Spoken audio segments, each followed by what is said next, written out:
nang phan thek nong le te ne mek so jang thek the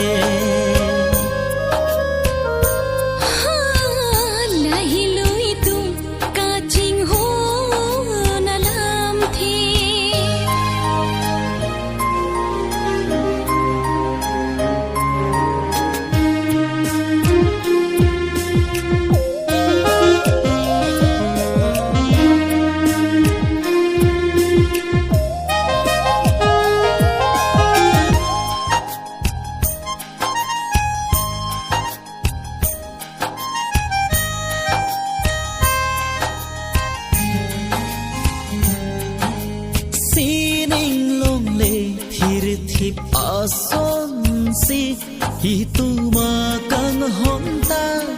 pathir thip lona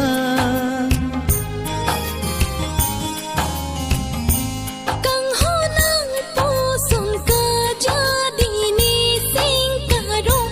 gontai tu makaya lo kopi man pone chini ne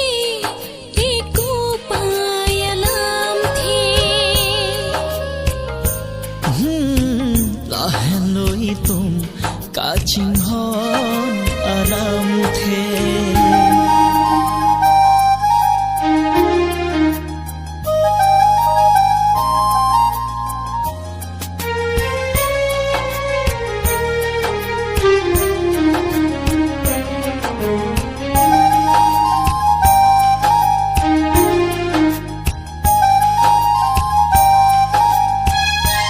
itu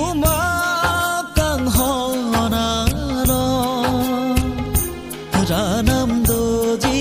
itum phan kang hon bom sing che pabiri non nan kang hon bom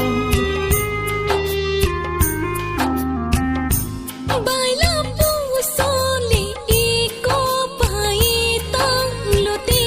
ni sing vi karong chi pu the thilo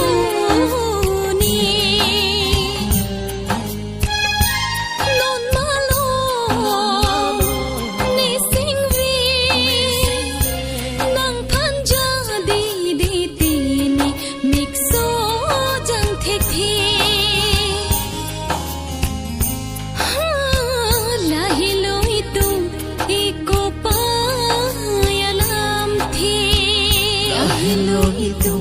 iko pa ya lam